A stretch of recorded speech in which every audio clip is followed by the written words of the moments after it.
Dewi Hermayanti knows very well what Jesus meant when he said that if you follow him, even members of your own family may turn against you.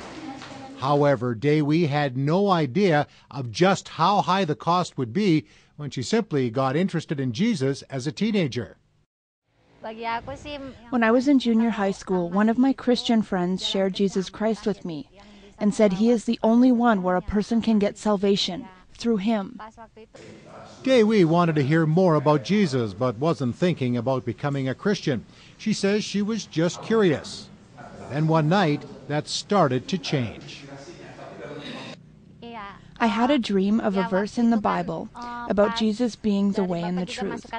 After the dream, I started to ask my Muslim friends and Muslim leaders, but no one knew where the verse came from. So I visited my aunt's house. She was a Christian. She opened the Bible and showed me where it was in the Bible. More questions would follow in the days and weeks ahead until Dewi made her decision to follow Jesus and be baptized at the age of 13 in 2001. She learned how to pray and read the Bible. Dewi kept her new faith a secret from her Muslim family. But in 2004, only a month into high school, she boldly removed her head veil and declared her faith in Jesus openly. Shortly after, the persecution began. When my family discovered I had become a Christian, many members of my family and Muslim leaders came to my house, trying to take the spell off of me. It's in the Quran to bring me back to being a Muslim. They were stretching my arms and saying Arabic words and touching my head. My uncle, who's a Muslim leader, said he shared Islam with a Christian and he became a Muslim.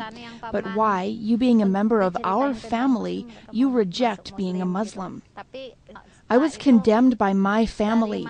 They said I brought disgrace to the family and they said I should die. Dewi was told she was no longer a part of her family, and the only way she could stay was to return to Islam, something she says she wasn't going to do. As a result, the then 16-year-old was driven from her home. Of her family members, only her mother tried to intervene. I was just crying and I never thought this would happen to me.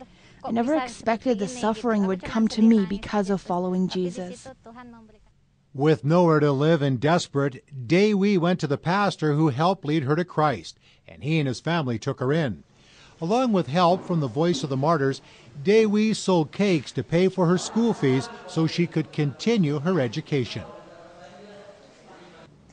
Dewi says she's endured a lot because of her decision to follow Jesus Christ and leave Islam, a decision she says has been worth it.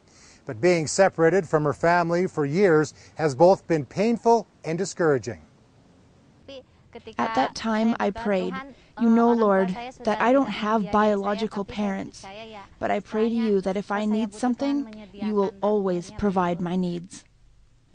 More recently, Dewi has had some contact with her family.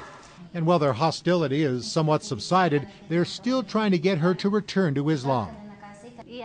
I pray to the Lord that if one member of my family is saved, I believe that all members of my family will be saved.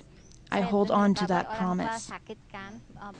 Dewi is in training at an underground Bible discipleship school in West Java. Her passion is to reach her people with the gospel. In this training, I'm learning about contextual ministry. We learn about a local religion or local culture. It's about reaching people through their religion. For example, it's about reaching Muslims through the Quran. I have a dream to reach my Sundanese tribe, where most of them are Muslims. Dewi desires to reach her family as well, so they too will experience the joy of knowing Jesus Christ and have the same love for him as she does.